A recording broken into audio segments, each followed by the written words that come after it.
Hello, welcome to CrossFit. For those of you that don't know, I am the head coach at this local CrossFit gym. All right, guys, are y'all ready for this? Yeah, sure.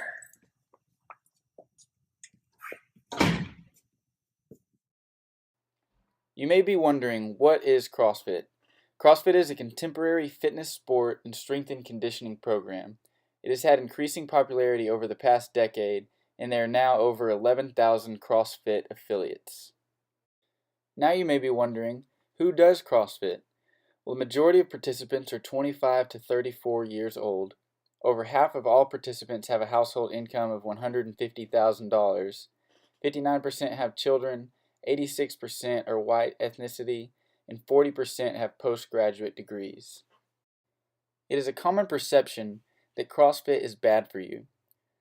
A study has shown that 73.5% of participants has sustained an injury that prevented them from working, training, or competing. And of those reported injuries, 25% were shoulder injuries. However, with an injury rate of 3.1 per 1,000 hours trained, it is quite comparable to other sports. Nevertheless, this risk of injury just demonstrates the importance of a trainer. With proper form, risk of injury can be greatly reduced. The first exercise we're going to introduce is the deadlift. So you just pick it up, right? Yep. No. Now in the deadlift, what you want is you want to ensure you're setting your glutes, or maybe your butt, back into a solid position of which your initial pull leads predominantly through the hamstrings, getting a portion of that lower back engaged, as Ty will properly demonstrate. Sitting in those heels, he pulls through his glutes and extends up top. The proper form for the deadlift is pictured on the right. The back must be locked in extension, the bar must be touching the shins, feet flat on the floor, shoulders out in front of the bar, and shoulder blades are directly above the bar.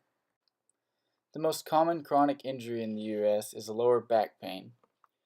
Now, in the deadlift, the spine experiences compression and shearing forces. And by using the proper technique, it reduces shearing force by 80%. Proper exercise allows the user to strengthen their back and ultimately reduce the risk of chronic lower back pain. The second movement of demonstration today is the squat. So like this, right? No. As Ty will properly demonstrate, the first motion is going to be a hinging at those hips as he descends, keeping that 45-degree bend, and drop it low. He'll extend back up and pop. To do a proper squat, the position at the bottom and top of the squat are key. If done properly, everything in between will work itself out. Now these positions are described on the left and illustrated on the right.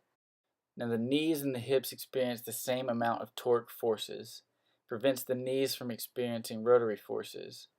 Proper form reduces risk of knee injury to the ACL and PCL. And as Rippentoe says, your skeleton is solving the problem of how to efficiently use your muscles to get the job of squatting done. The third exercise of today's demonstration will be the snatch. What? Jake, I think you should demonstrate this one. You're right. As Jake is about to demonstrate, some CrossFit lifts are very complicated, and therefore proper technique is even more important to ensure safety. In conclusion, CrossFit and weightlifting in general will continue to be a popular way to exercise, and as popularity increases, the importance of safety must also increase. Applying ergonomics and biomechanical analysis to proper weightlifting techniques can help improve the effectiveness in the workout as well as prevent injuries. This is for you, class.